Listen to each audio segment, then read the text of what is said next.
회장님, 큰일 났습니다. 이 사진 신입 기사한테서 나왔습니다. 비서의 목소리는 한밤중의 정막을 단숨에 깨버릴 만큼 날카롭게 울렸어요. 한태성 회장은 차갑게 식은 손끝으로 건네받은 작은 봉투를 열었고 오래된 사진 한 장이 그의 시야를 덮었습니다.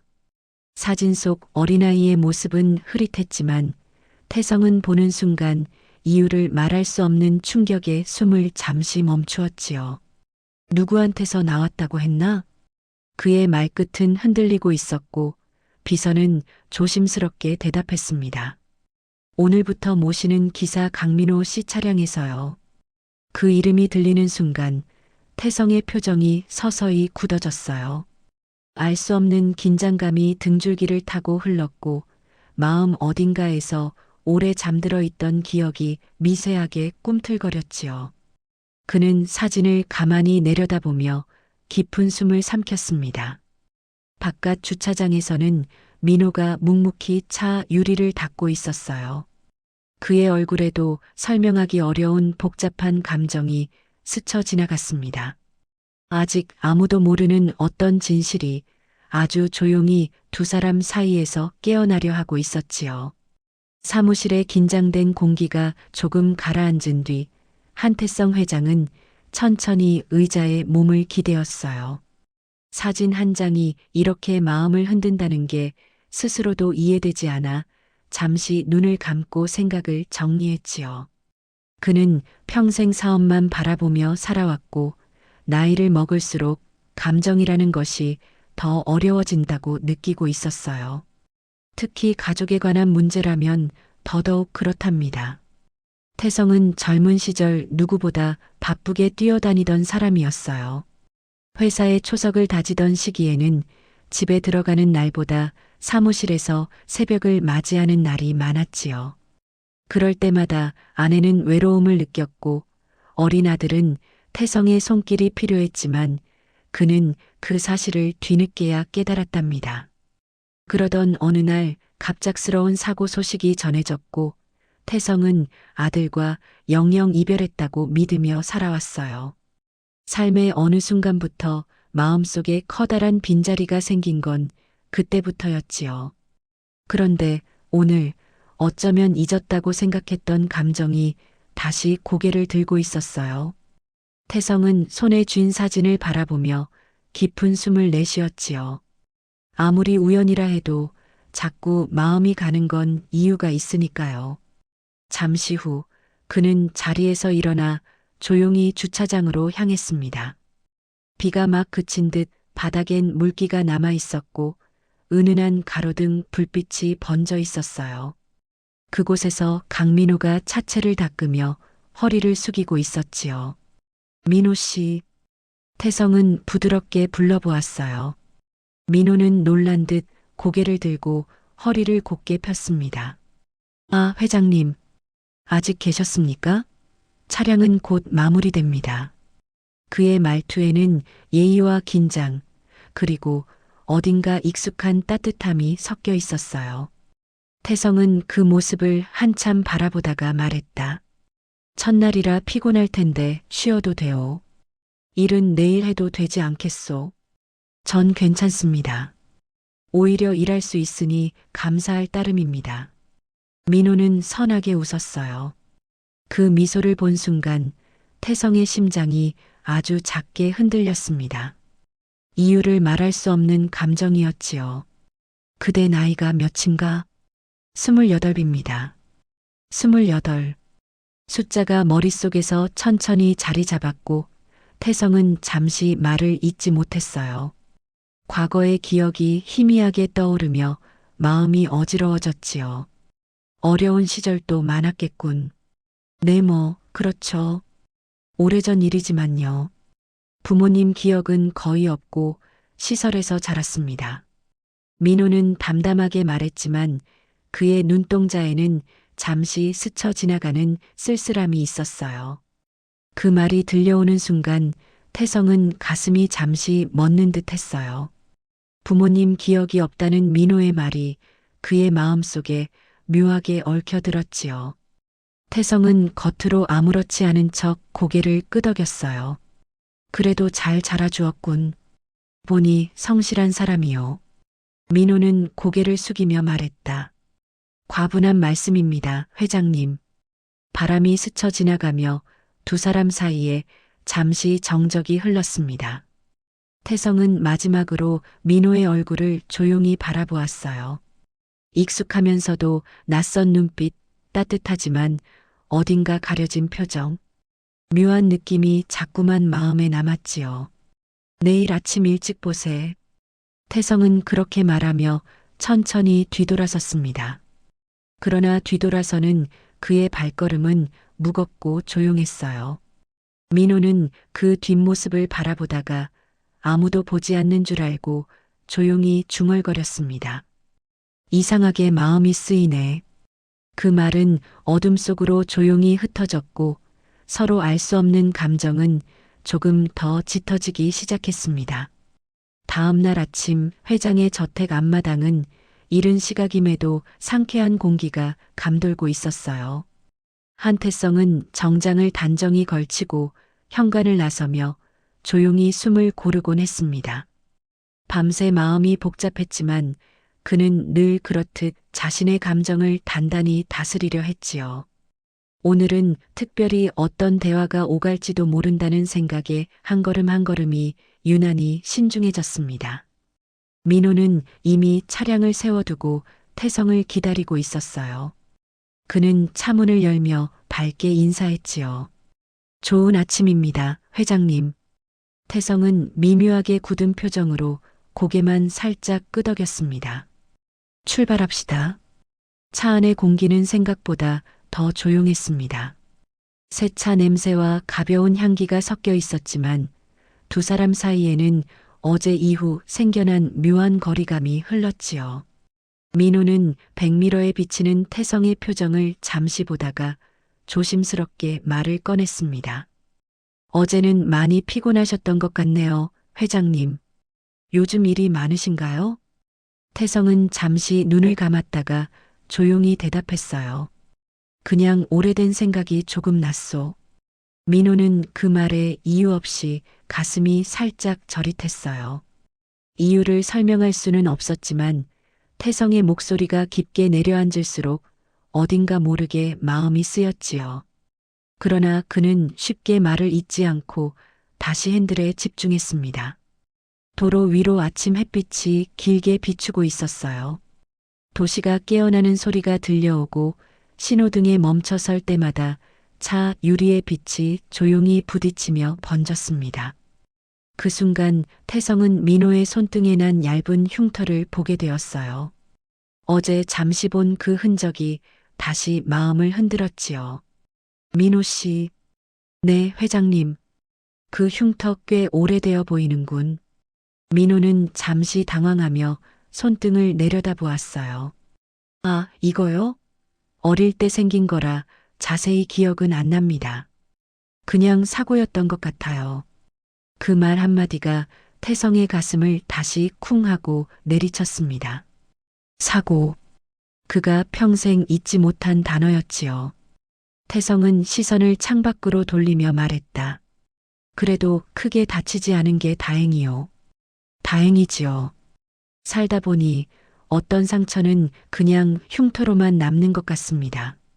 민호는 담담히 말했지만 말끝에는 오래된 외로움이 배어 있었습니다. 두 사람은 그렇게 짧은 대화를 나누고 회사 건물에 도착했어요. 태성이 차에서 내리려는 순간 비서실장이 급히 달려왔습니다. 회장님, 어제 말씀드린 자료가 추가로 들어왔습니다. 직접 보시는 게 좋겠습니다. 태성의 얼굴이 굳었고 그는 조용히 물었어요. 정확한 출처가 확인됐나? 예, 그런데 조금 복잡합니다. 관련된 사람이 운전기사 강민호 씨와 연관된 것으로 보입니다. 민호는 두 사람이 자신을 돌아보는 시선을 느끼며 순간 손을 멈췄어요. 제가요? 비서실장은 민호를 흘깃 바라보며 말했다. 아마 확인이 더 필요합니다. 우연일 수도 있으니까요. 하지만 태성은 마음 깊은 곳에서 이상한 떨림을 느끼고 있었어요. 그 떨림은 단순한 우연에서 오는 것이 아니었지요. 잠시 후 태성은 민호에게 말했다. 오늘 하루 나와 함께 움직이시오. 어디를 가든 같이 다니는 게 좋겠소. 민호는 이유를 묻지 않았습니다. 알겠습니다, 회장님. 그 말 한마디에 묘한 신뢰가 묻어 있었고 태성은 그 말을 듣는 순간 설명할 수 없는 따뜻함이 스며드는 것을 느꼈습니다. 하지만 그 따뜻함 뒤에는 오래 묵은 두려움도 함께 피어오르고 있었어요. 엘리베이터 문이 닫히는 순간 태성은 조용히 혼잣말처럼 중얼거렸습니다. 정말 우연일까? 그 말은 비어있는 공간에 고요하게 번져나갔고 두 사람 사이의 인연은 서서히 더 깊은 비밀을 향해 움직이기 시작했습니다. 해가 저물 무렵 회사 건물의 불빛이 하나둘 켜지기 시작했어요. 모두가 퇴근 준비를 하는 시간이지만 한태성의 집무실은 오히려 더 조용하고 무거워졌습니다. 긴 하루를 보냈지만 마음속의 혼란은 조금도 가라앉지 않았지요. 책상 위에는 비서가 가져온 자료가 정리되어 있었고 태성은 그것들을 바라보며 깊은 한숨을 내쉬었어요. 이제 더는 외면할 수 없겠구나. 그가 입술을 꾹 다물고 있을 때 문을 두드리는 소리가 들렸습니다. 회장님, 강민호 씨 도착했습니다. 태성은 고개를 들고 조용히 말했다. 들어오게 하시오.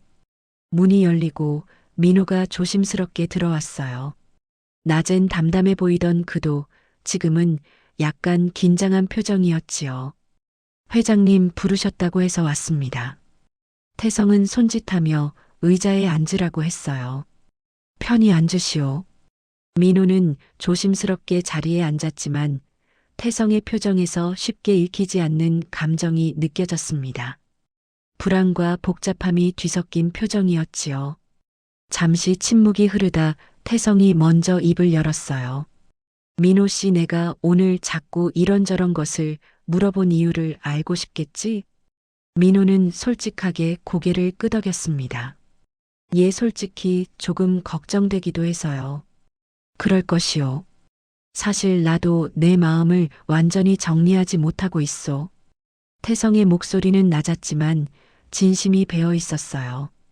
태성은 책상 위에 있는 봉투를 천천히 열고 오래된 서류 한 장을 꺼내 민호에게 건넸습니다. 이건 예전에 내가 찾으려 했던 사람의 기록이요. 민호는 서류를 마주하며 조심스럽게 손을 댔어요. 그러나 태성이 손을 올리며 조용히 말했다. 보기 전에 한 가지만 물어도 되겠소? 민호는 자세를 바로 했어요. 네, 회장님. 혹시 어릴 적에 누가 자주 불러주던 이름이나 기억나는 게 있어? 민호는 잠시 시선을 허공에 머물렀습니다. 혼란스러운 표정이 천천히 떠올랐지요. 기억이 많지는 않습니다. 그런데 정말 어릴 적에 누가 날 민재라고 불렀던 것 같기도 합니다. 하지만 확실하진 않습니다. 흐릿해서 잘 기억이 안 납니다. 그 말을 들은 태성의 몸이 순간 굳었어요. 손끝이 떨려 책상 위에 가만히 올려놓은 손마저 조금 흔들렸습니다. 민재라고 했소? 예, 그냥 느낌일 수도 있습니다. 정확하지는 않아요. 태성의 가슴 깊은 곳에서 오래 묻어둔 이름이 천천히 되살아났어요. 그 이름을 다시 듣는 것만으로도 가슴이 먹먹해졌지요. 민호 씨.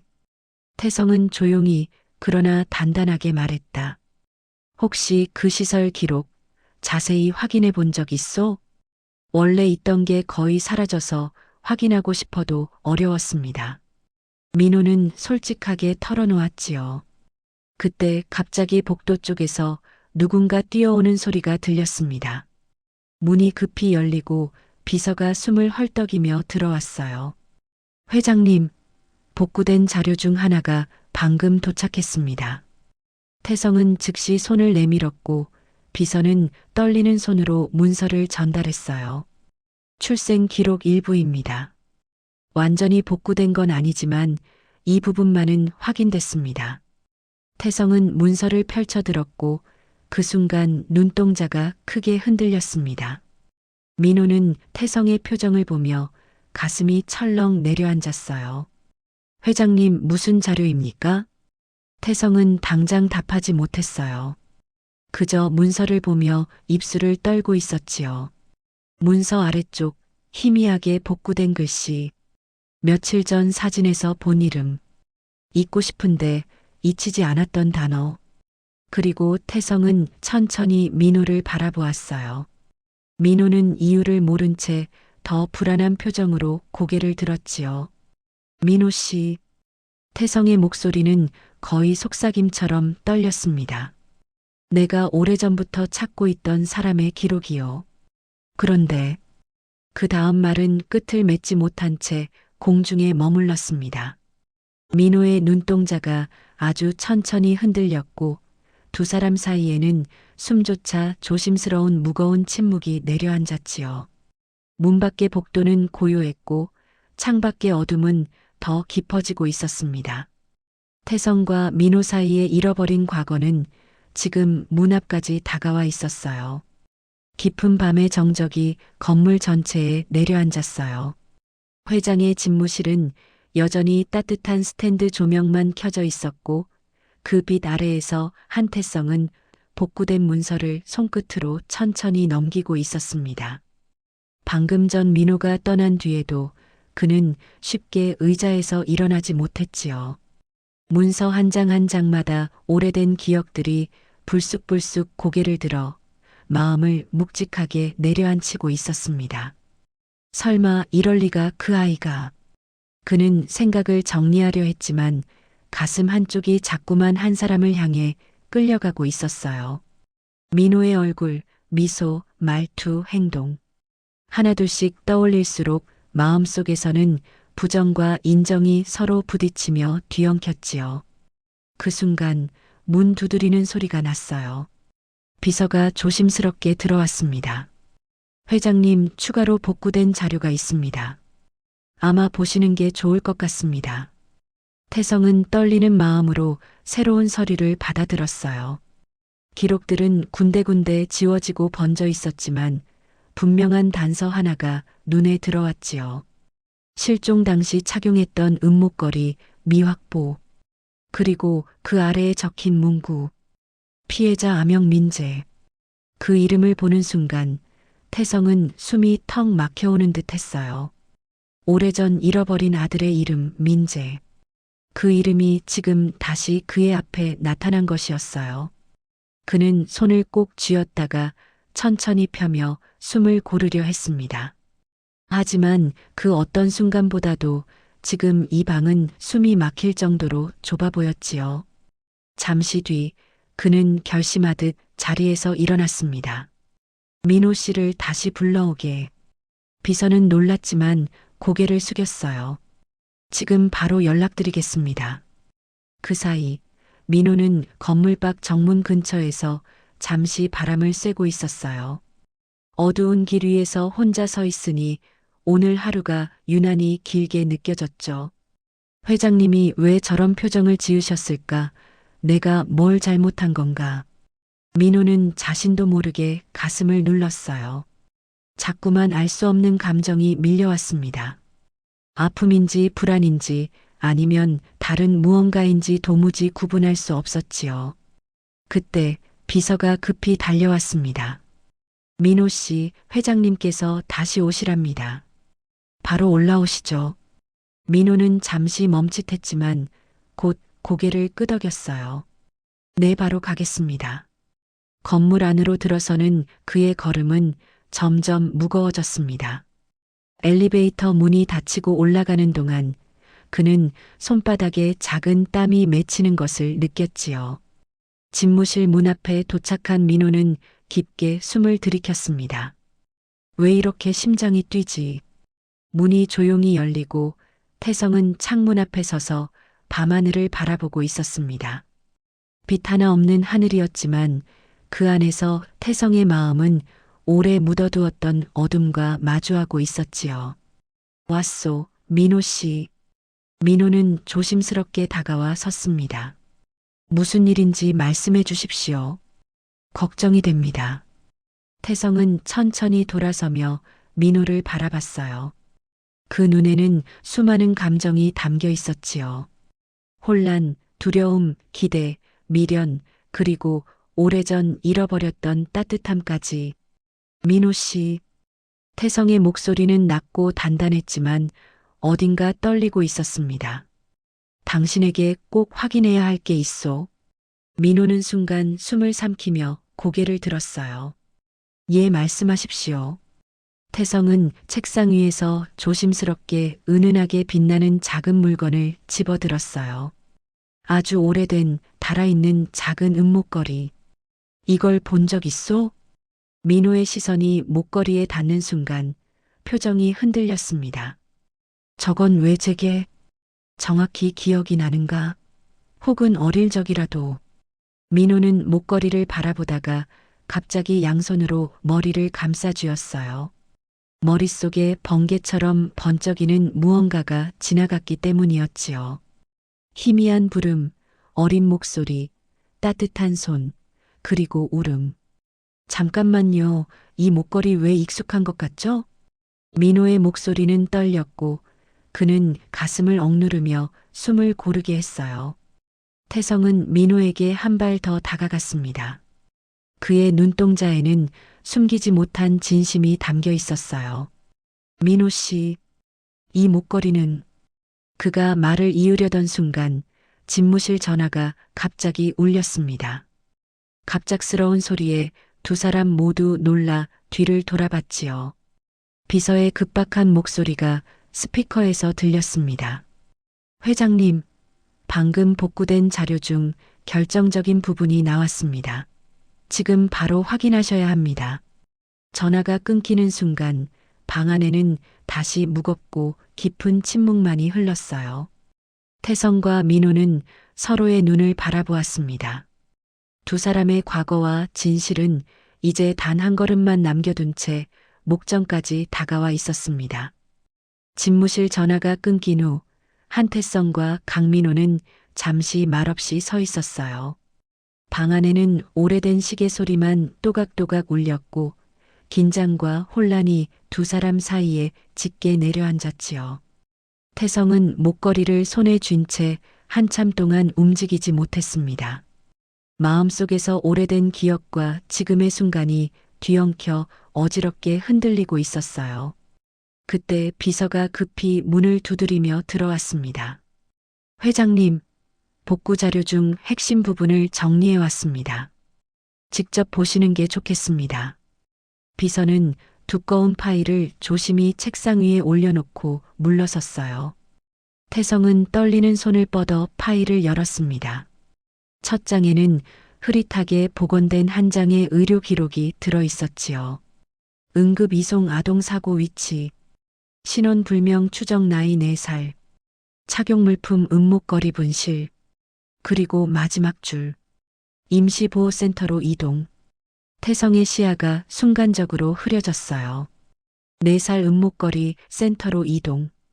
오래전 스스로 외면하고 싶었던 진실이 한 조각씩 자리 잡으며 가슴속 깊은 곳에서 묵직한 울림이 치밀어 올랐습니다. 옆에서 조용히 지켜보던 민호는 그 자료를 바라보다가 자신도 모르게 속삭였어요. 저도 시설로 옮겨졌다고 들었습니다. 태성은 천천히 민호를 바라보았어요.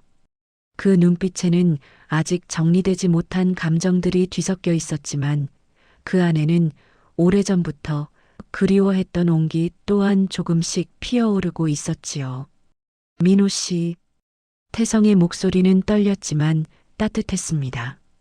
혹시 어릴 때 가지고 있던 물건 중 그 은목걸이 말고 또 기억나는 게 있어? 민호는 고개를 숙이고 이마를 짚었어요. 기억이 잘 나진 않습니다. 그런데 잠시 눈을 감고 깊게 숨을 들이켰어요. 누군가가 제 손을 꼭 잡아주던 장면이 떠오릅니다. 외투 냄새 같은 것도, 그리고 울지 말라고 누가. 민호는 말을 잇지 못한 채 숨을 고르기만 했어요. 그 모습에 태성은 한 걸음 더 다가섰습니다. 그 아이는 마지막까지 내 손을 놓지 않으려 했소. 태성의 목소리가 흔들렸어요. 그런데 내가 그때 그 아이를 지켜주지 못했소. 민호의 눈동자가 크게 흔들렸습니다. 그의 가슴 깊은 곳에서 오래전 잊혀졌던 어떤 감정이 서서히 올라오기 시작했지요. 익숙한 목소리, 손길, 따뜻했던 품, 흐릿했던 조각들이 하나둘 맞춰지며 뭔가 분명한 형태를 이루려 하고 있었어요. 그 순간 비서가 다시 다급히 들어왔습니다. 회장님, 추가 복구된 영상 기록이 있습니다. 오래된 CCTV 조각인데 확인하시겠습니까? 태성은 숨을 들이켰고 민호를 바라보았습니다. 민호 씨 같이 보겠소? 민호는 잠시 망설였지만 조용히 고개를 끄덕였어요. 네, 회장님. 비서는 노트북을 연결하고 재생 버튼을 눌렀어요. 낡은 화면이 지직거리며 깜빡이더니 흐릿한 영상이 나타났습니다. 비 오는 날 병원 복도. 한 남성이 젖은 외투를 벗어 손에 들고 급히 뛰어들어오고 있었어요. 화면 속 남자는 젊은 태성이었지요. 뒤이어 화면에는 작은 아이가 보였어요. 얼굴은 흐릿했지만 아이가 힘없이 엎여 있는 모습이 분명했어요. 그리고 그 아이의 손목에 작게 빛나는 은장식, 끊어진 체인이 달린 은목걸이 조각이 찍혀 있었습니다. 민호는 화면을 보며 숨을 크게 들이켰어요. 저게.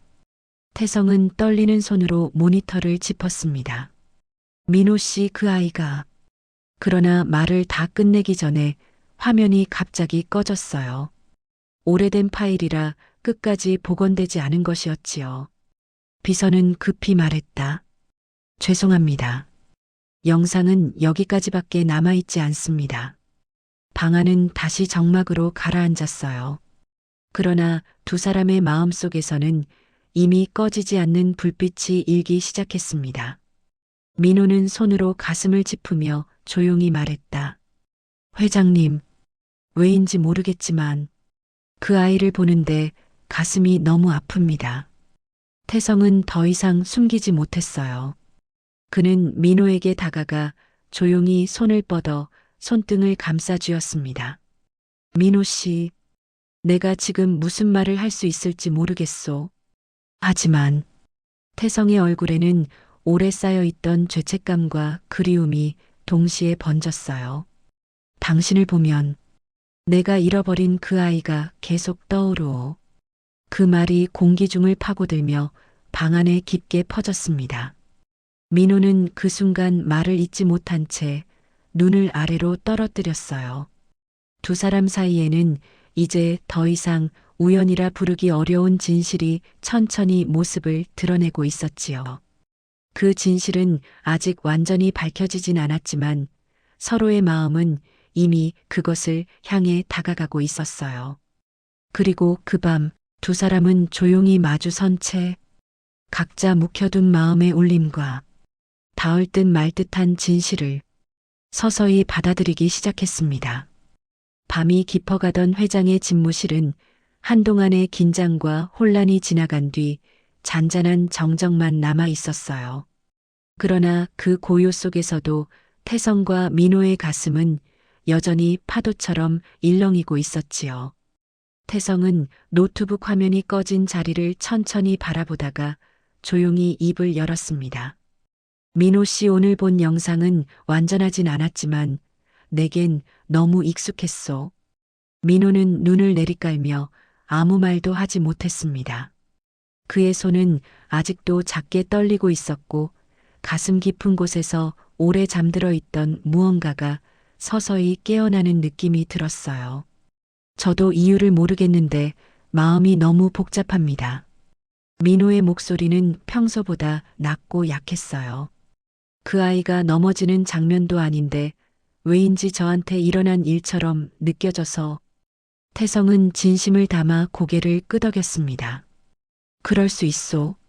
추억은 흐릿해도 마음이 먼저 기억하는 경우가 있거든. 그 말은 마치 오래 헤어진 가족에게 건네는 위로처럼 따뜻했어요. 잠시 뒤 태성은 결심한 듯 책상 서랍을 열고 작은 상자를 꺼냈습니다. 그 안에는 낡았지만 정성스레 보관된 어린아이의 사진과 작은 기록들이 들어 있었지요. 모두 태성이 수십 년 동안 간직해온 것들이었습니다. 민호 씨, 이건 내게 아주 소중한 것들이요. 아무에게나 보여준 적도 없소. 민호는 상자 안의 사진을 조심스레 바라보았어요. 사진 속 아이는 밝게 웃고 있었고 그 옆에 서 있는 남자는 분명 젊은 태성이었습니다. 그리고 아이의 목에는 조금 전 태성이 보여준 것과 똑같은 은목걸이가 걸려 있었지요. 민호는 사진을 보다가 갑자기 한 손으로 얼굴을 감싸쥐었어요. 왜 이렇게 가슴이 답답하지? 그 말에 태성의 마음은 크게 흔들렸습니다. 그는 천천히 의자에서 일어나 민호에게 다가갔어요. 민호 씨, 태성은 조용히 그러나 단단하게 말했다. 혹시 이 사진 속 아이를 보면 어떤 느낌이 드오? 민호는 숨을 크게 들이켰어요.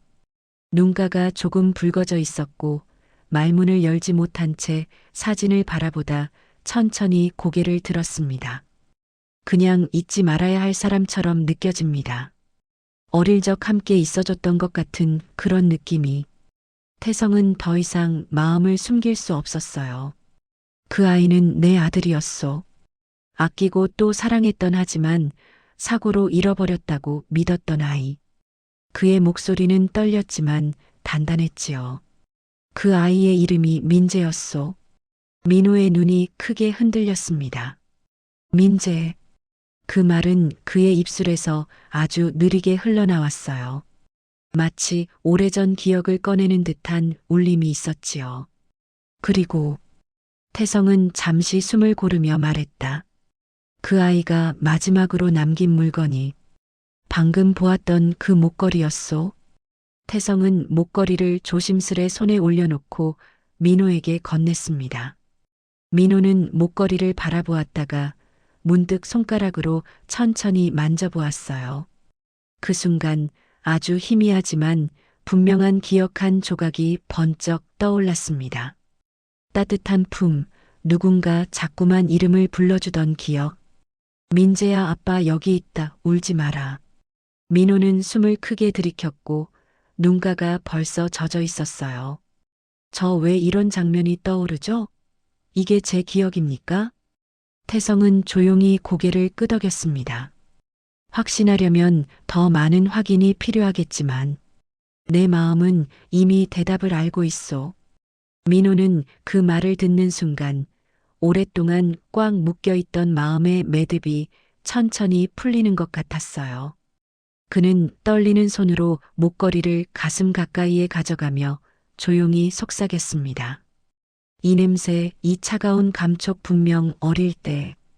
그 말은 끝까지 이어지지 못하고 떨림 속에 흩어졌지요. 태성은 더는 참지 못하고 조용히 손을 뻗어 민호의 어깨를 감싸 안았습니다. 그 손길에는 아버지로서의 따뜻함과 오랜 죄책감, 그리고 잃어버린 시간을 되돌리고 싶은 간절함이 함께 담겨 있었어요. 민호 씨, 아니, 민재야. 그 한마디는 방안을 조용히 울리며 민호의 가슴속 깊은 곳에 닿았습니다. 민호는 더 이상 고개를 들 수 없었어요. 눈물이 뚝 하고 한 방울 떨어졌고 그는 떨리는 목소리로 낮게 웃었어요. 이 말이 왜 이렇게 따뜻하게 들리죠? 태성은 조용히 민호의 등을 두드리며 말했다. 내가 어떤 삶을 살았든 어떤 고생을 겪었든 지금 내 앞에 있는 이 사람은 그 모든 것을 안아줄 준비가 되어 있어. 사무실 창밖 밤하늘에는 작은 별 하나가 은은하게 빛나고 있었어요. 두 사람의 그림자는 조용히 맞닿아 있었고 잃어버린 시간 위에 새로운 시간이 조용히 내려앉고 있었지요. 그리고 그 밤의 마지막 순간에 태성과 민호는 서로에게 더 이상 회장과 기사가 아닌 잃어버렸던 가족의 자리로 아주 천천히 돌아가고 있었습니다. 삶은 때로 큰 상처와 긴 이별을 남기지만 다시 이어진 인연은 그 어떤 슬픔보다 더 깊은 의미를 선물해 주지요. 따뜻한 마음 하나가 사람을 살리고 또 다시 하나의 가족을 만들어주기도 합니다. 그리고 그 사실을 그날 밤 두 사람은 누구보다 똑똑히 깨닫고 있었어요. 끝까지 시청해 주셔서 감사합니다. 행복하세요.